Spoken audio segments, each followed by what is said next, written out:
इस बुलेटिन में बात होगी राज्यसभा के सभापति पर कांग्रेस के गंभीर आरोपों की। ईवीएम पर सुप्रीम कोर्ट में सुनवाई की। जानेंगे दिल्ली में आपके निशाने पर क्यों आया चुनाव आयोग। राहुल गांधी ने मोदी सरकार पर अब लगाए कौन से आरोप। जानेंगे किसान आंदोलन से क्यों डरी मोदी सरकार। और बुलेटिन के आखिर में देखेंगे जाने माने कार्टूनिस्ट इरफान की किस खबर पर पड़ी तिरछी नजर। लेकिन दिन भर की तमाम बड़ी खबरों से पहले एक नजर आज की सुर्खियों पर। सुप्रीम कोर्ट से मनीष सिसोदिया को बड़ी राहत। हर हफ्ते की पेशी से मिली छूट। पहले हर सोमवार और गुरुवार को जांच अधिकारियों के आगे होना पड़ता था पेश। भारत के पूर्व राष्ट्रपति रामनाथ कोविंद ने वन नेशन वन इलेक्शन को बताया गेम चेंजर। इस बिल के आने से बढ़ेगी 1 से 1.5% देश की जीडीपी। महाराष्ट्र में मंत्रिमंडल विस्तार पर अभी भी फंसा हुआ है पेच। दिल्ली में महायुति की बैठक, मंत्रालयों को लेकर भी चर्चा। शेयर बाजार में तेजी, 16 अंकों की बढ़त के साथ 81,526 पर बंद हुआ सेंसेक्स। 31 अंकों की बढ़त के साथ 24,641 पर बंद हुआ निफ्टी। अब ये तो थी सुर्खियां, बात आज की सबसे बड़ी खबर की। देश के इतिहास में पहली बार राज्यसभा के सभापति के खिलाफ विपक्ष अविश्वास प्रस्ताव लाया है। जगदीप धनखड़ पर आरोप लगाए हैं कि वो सभापति के रूप में अपने कर्तव्यों का ईमानदारी से पालन नहीं कर रहे हैं। वो सत्ता पक्ष के हक में बात करते हैं। इंडिया ने धनखड़ पर गंभीर आरोप लगाए हैं। वहीं राहुल गांधी ने लोकसभा सभापति को खत लिखा है। तो संसद में कैसे बुरी तरह फंस गई है सरकार, देखिए ये रिपोर्ट। देश के इतिहास में पहली बार राज्यसभा के सभापति के खिलाफ अविश्वास प्रस्ताव का नोटिस दिया गया है। विपक्ष अविश्वास प्रस्ताव पर चर्चा की मांग कर रहा है, लेकिन अभी तक विपक्ष के नोटिस को ही स्वीकार नहीं किया गया। उल्टा सदन में विपक्ष की आवाज को दबाने की कोशिश हो रही है, जिसके चलते सदन की कार्रवाई नहीं चल पाई। बाद में इंडिया गठबंधन ने प्रेस कॉन्फ्रेंस की। कांग्रेस अध्यक्ष मल्लिकार्जुन खड़गे ने कहा कि सभापति राज्यसभा में स्कूल के हेडमास्टर की तरह व्यवहार करते हैं। विपक्ष का सांसद 5 मिनट भाषण दे तो वे उस पर 10 मिनट तक टिप्पणी करते हैं। सभापति सदन के अंदर प्रतिपक्ष के नेताओं को अपने विरोधी के तौर पर देखते हैं। सीनियर जूनियर कोई भी हो, विपक्षी नेताओं पर आपत्तिजनक टिप्पणी कर अपमानित करते हैं। उनके व्यवहार के कारण हम अविश्वास प्रस्ताव लाने के लिए मजबूर हुए हैं। खड़गे ने कहा कि आमतौर पर तो विपक्ष चेयर से प्रोटेक्शन मांगता है, लेकिन धनखड़ कभी सरकार की शान में कसीदे पढ़ने लगते हैं, कभी खुद को राष्ट्रीय स्वयंसेवक संघ का एकलव्य बताते हैं। ऐसे में विपक्ष की कौन सुनेगा। दूसरी तरफ विपक्ष के नेता राहुल गांधी लोकसभा अध्यक्ष ओम बिरला से मिले और उन्होंने बीजेपी सांसद निशिकांत दुबे की अपमानजनक टिप्पणियों को सदन की कार्रवाई से निकालने को कहा। राहुल ने कहा कि निशिकांत के आरोप निंदनीय है। इसके साथ ही उन्होंने कहा कि विपक्ष चाहता है कि सदन चले। हम चाहते हैं कि 13 दिसंबर को संविधान पर चर्चा हो, जो पहले से तय था। मोदी सरकार अदानी पर घिरी हुई है और वो इस पर बात नहीं करना चाहती, इसलिए मुद्दे से भटका रही है और सदन की कार्रवाई नहीं चलने दे रही है। राहुल ने ये भी साफ कर दिया कि विपक्ष अदानी के मुद्दे को नहीं छोड़ेगा। साफ है, विपक्ष सदन चलाना चाहता है, लेकिन सरकार विपक्ष के मुद्दों को दबाने के लिए सदन से दूर भागती दिख रही है। सभापति के खिलाफ लाए गए अविश्वास प्रस्ताव को भी लटकाने की कोशिश हो रही है, लेकिन इंडिया गठबंधन ने साफ कर दिया है कि अगर इस सत्र में उनके प्रस्ताव को स्वीकार नहीं किया गया तो विपक्ष अविश्वास प्रस्ताव को संसद के बजट सत्र में लेकर आएगा। संसद ही नहीं, बीजेपी के खिलाफ अब इंडिया गठबंधन सुप्रीम कोर्ट भी जाने को तैयार है। महाराष्ट्र में हाल ही में हुए विधानसभा चुनाव के नतीजों को चुनौती देने की तैयारी हो गई। विपक्ष बीजेपी चुनाव आयोग और ईवीएम के खेल को अब सुप्रीम कोर्ट में सामने लाने की तैयारी में है। तो क्या है पूरा मामला, देखिए ये रिपोर्ट। महाराष्ट्र विधानसभा चुनाव के नतीजों को लेकर मचा घमासान अब सुप्रीम कोर्ट पहुंचता दिखाई दे रहा है। इंडिया गठबंधन की तरफ से चुनाव नतीजों को सुप्रीम कोर्ट में चुनौती देने का फैसला किया गया है। शुक्रवार को एक याचिका कोर्ट में दाखिल की जाएगी, जिसमें चुनाव धांधली और ईवीएम को लेकर शिकायत की जाएगी। शरद पवार की दिल्ली आवास पर हुई बैठक में इसे लेकर फैसला किया गया है। बैठक में दिल्ली के पूर्व सीएम अरविंद केजरीवाल, कांग्रेस सांसद अभिषेक मनु सिंघवी भी मौजूद थे। बैठक में केजरीवाल ने बताया कि हरियाणा और महाराष्ट्र की तरह दिल्ली में भी वोटिंग लिस्ट में हेराफेरी की जा रही है। शरद पवार गुट के नेता प्रशांत जगताप ने कहा कि महाराष्ट्र में बीजेपी को चुनाव जिताने के लिए चुनाव आयोग ने धांधली कराई है। मतदान से 3 दिन पहले तक वोटिंग लिस्ट में बदलाव किए गए। कई मतदाता जो एमवीए समर्थक थे, उनके नाम काट दिए गए और फर्जी नाम जोड़ दिए गए।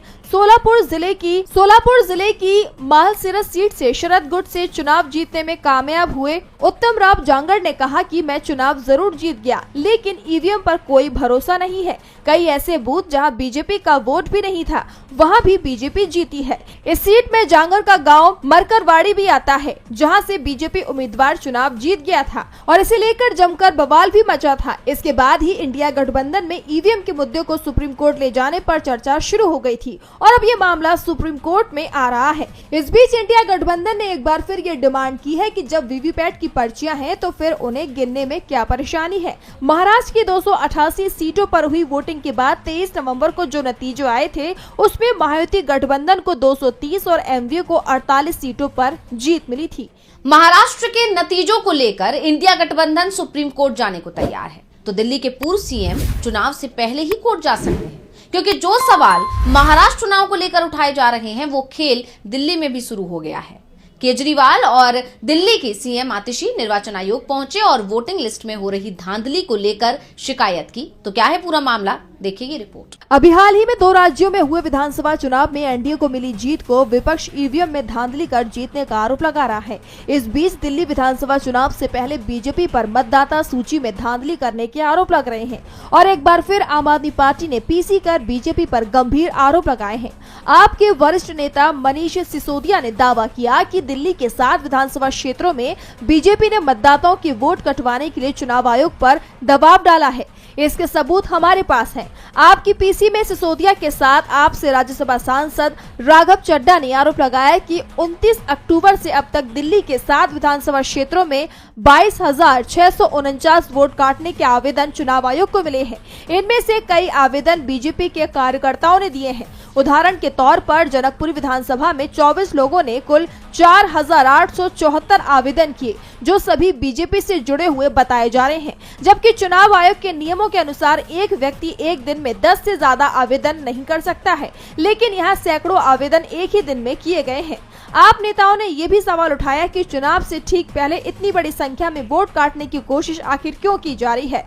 वहीं अब इस मामले में आम आदमी पार्टी के राष्ट्रीय संयोजक अरविंद केजरीवाल ने चुनाव आयोग से मुलाकात की है, जिसके बाद केजरीवाल ने बताया कि उन्होंने इलेक्शन कमीशन के आगे 3000 पन्नों के सबूत रखे हैं कि किस तरह बीजेपी दिल्ली के मौजूदा लोगों की वोट कटवाने का षड्यंत्र रच रही है और ये जो वोट कटवाए जा रहे हैं ये अधिकतर गरीब, एससी, दलित, झुग्गी में रहने वाले और पूर्वांचली लोगों के हैं। ऐसे में अब देखना होगा कि आपकी इन शिकायतों पर चुनाव आयोग आखिर क्या कार्रवाई करता है। आम आदमी पार्टी पहले से ही किसी तरह की धांधली को लेकर सतर्क दिख रही है, तो विपक्ष के नेता राहुल गांधी ने देश के लोगों के साथ हो रही धांधली पर सवाल उठाए हैं। राहुल गांधी ने कहा कि मोदी सरकार ने सरकारी बैंकों को निजी फाइनेंसर में बदल दिया है, जो सिर्फ उद्योगपति को ही फायदा पहुंचाने का काम कर रही है। तो क्या कहा राहुल ने, देखिए ये रिपोर्ट। नेता प्रतिपक्ष और कांग्रेस सांसद राहुल गांधी ने मोदी सरकार पर पब्लिक सेक्टर बैंकों के दुरुपयोग का गंभीर आरोप लगाया है। उन्होंने कहा कि ये बैंक आम जनता को किफायती लोन प्रदान करने के लिए बनाए गए थे, लेकिन अब इन्हें अमीर और ताकतवर कॉरपोरेट्स के लिए एक निजी वित्तीय साधन बना दिया गया है। राहुल गांधी ने अखिल भारतीय बैंकिंग अधिकारी परिसंघ के एक प्रतिनिधिमंडल से मुलाकात के बाद बैंकों की मौजूदा स्थिति पर ये चिंताएं जताई। I've just met the All India Banking Officers Association. They've raised multiple points, basically telling me how the very nature of the public sector banking system is being changed. These are serious issues that we want to raise in Parliament, but I don't think the government wants Parliament to run. So they are distracting people, you know. इस मुलाकात के बाद राहुल ने x पर एक post भी किया। राहुल ने लिखा, मैं अखिल भारतीय बैंकिंग अधिकारी परिसंघ के एक प्रतिनिधिमंडल से मिला, जिन्होंने हमारे सार्वजनिक क्षेत्र के बैंकों की स्थिति और आम लोगों पर इसके प्रभाव पर अपनी पीड़ा व्यक्त की है। सार्वजनिक क्षेत्र के बैंकों को लोगों की तुलना में लाभ को प्राथमिकता देने के लिए मजबूर किया जा रहा है और इस प्रकार वे जनता को प्रभावी ढंग से सेवा देने में असमर्थ हैं। कर्मचारियों की कमी, उनके समान अवसर के बिना अप्राप्य लक्ष्यों तक पहुंचने की उम्मीद की जाती है। महिला कर्मचारियों को बराबर का दर्जा नहीं दिया जाता है। अवसर या उन्नति और असंतुष्ट जनता का खामियाजा भुगतने को मजबूर मोदी सरकार को अपने धोखेबाज दोस्तों के लिए धन के असीमित स्रोत के रूप में पब्लिक सेक्टर बैंकों का इस्तेमाल बंद करना चाहिए। सार्वजनिक क्षेत्र के बैंक में वर्ष के अंत में सरकार को लाभांश चेक देने के अलावा और भी बहुत कुछ होता है। राहुल ने आगे बताया कि पब्लिक सेक्टर के बैंकों को फायदा कमाने के दबाव में डाल दिया गया है, जिससे वो आम लोगों की सेवा करने में असमर्थ हो गए हैं। राहुल गांधी ने सार्वजनिक क्षेत्रों के बैंकों की जनता की जीवन रेखा बताते हुए कहा कि मोदी सरकार इनका अपने दोस्तों को फायदा पहुंचाने के लिए इस्तेमाल कर रही है। राहुल ने सरकार से बैंकों के इस दुरुपयोग को तुरंत रोकने की मांग की है। तो अब राहुल गांधी की इस मांग पर केंद्र सरकार का क्या रुख रहता है, ये देखने वाली बात होगी। सरकारी बैंक आम लोगों की मदद के लिए बनाए गए थे, लेकिन अब मोदी सरकार के दबाव में ये सिर्फ खास लोगों के मददगार बन गए हैं। तो मोदी सरकार सवालों में है। वैसे इस समय 1991 में संसद से बनाया गया प्लेसेस ऑफ वर्शिप एक्ट यानी पूजा स्थल विधेयक भी सवालों में घिर गया है।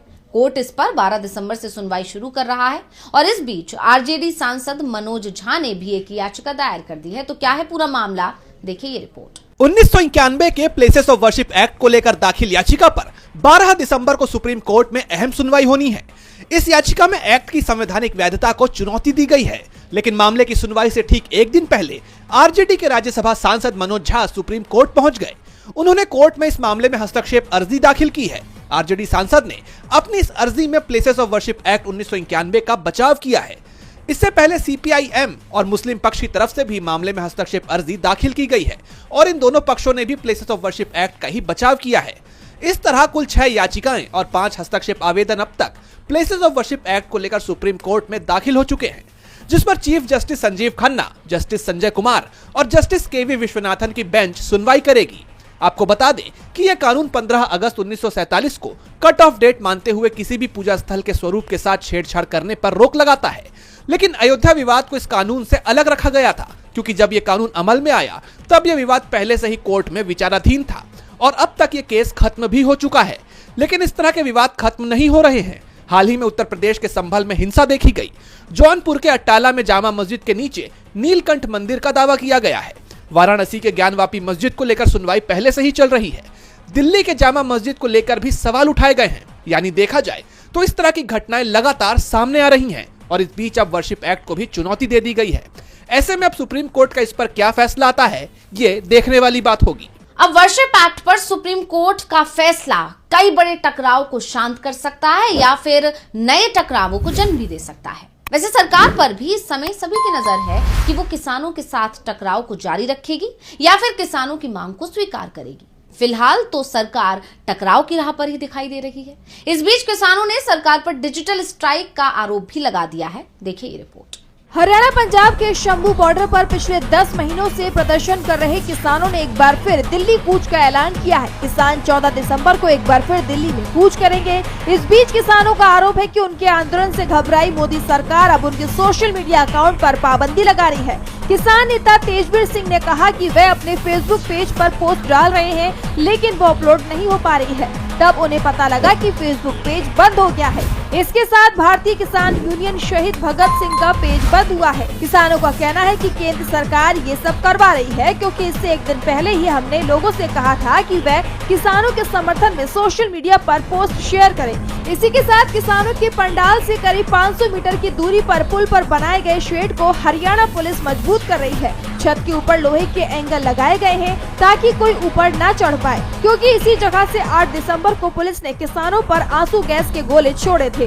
बता दें कि पिछले 10 महीने से किसान अपनी कई मांगों को लेकर हरियाणा पंजाब के शंभू बॉर्डर पर डटे हुए हैं, लेकिन इसके बाद भी केंद्र सरकार उनकी मांगों को पूरा नहीं कर रही है, जिस पर विपक्ष लगातार हमलावर है।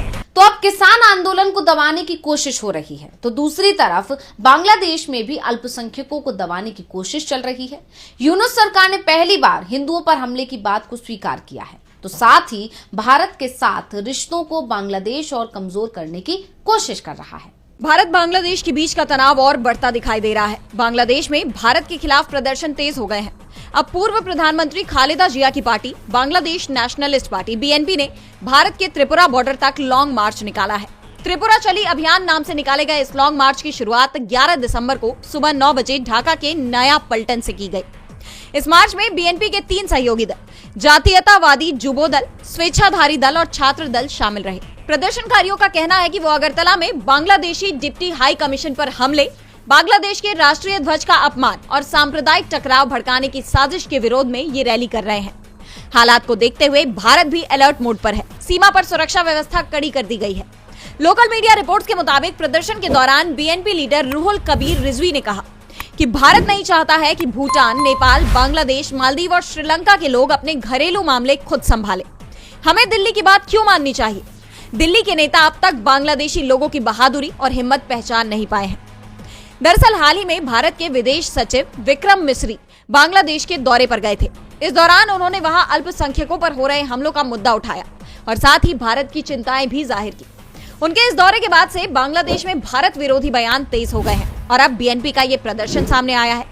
इस बीच अमेरिका ने भारत और बांग्लादेश से अपने मतभेदों को शांतिपूर्ण तरीके से सुलझाने की मांग की है। अमेरिका के विदेश मंत्रालय के प्रवक्ता मैथ्यू मिलर ने कहा कि हम चाहते हैं कि भारत और बांग्लादेश आपसी विवाद को बातचीत के जरिए शांतिपूर्ण तरीके से सुलझाए, लेकिन मौजूदा हालात में दोनों देशों के बीच के रिश्ते और खराब होने के आसार नजर आ रहे हैं। और बुलेटिन के आखिर में देखेंगे जाने माने कार्टूनिस्ट इरफान की किस खबर पर पड़ी तिरछी नजर।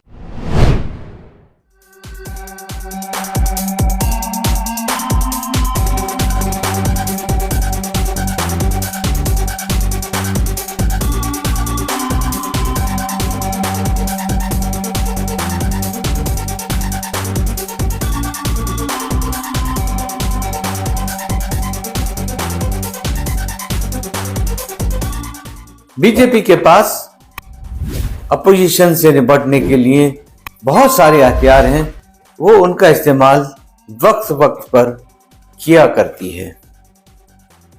जैसे वो कई बार ये बताती है कि कांग्रेस पीएम का इसलिए विरोध कर रही है क्योंकि वो चाय बनाने वाले के पुत्र हैं। कोई आदिवासी होता है तो उसको कहते हैं कि ये आदिवासी का पुत्र है इसलिए विरोध कर रही है। कोई दलित होता है तो कहती है कि क्योंकि ये दलित है इसलिए कांग्रेस उसका विरोध कर रही है। अब इस समय जब धनखड़ जी की बात आ रही है तो उनको लेकर के कहा जा रहा है क्योंकि वो एक किसान के बेटे हैं इसलिए कांग्रेस उनका विरोध कर रही है। उनके खिलाफ इम्पीचमेंट, उनके खिलाफ अविश्वास प्रस्ताव लेकर आ रही है। अरे भाई, अगर धनखड़ जी इसी तरह से किसान के बेटे होते तो उनके राज में क्या सैकड़ों किसानों की मौत हो जाती और अभी भी उनके ऊपर अत्याचार जारी रहते।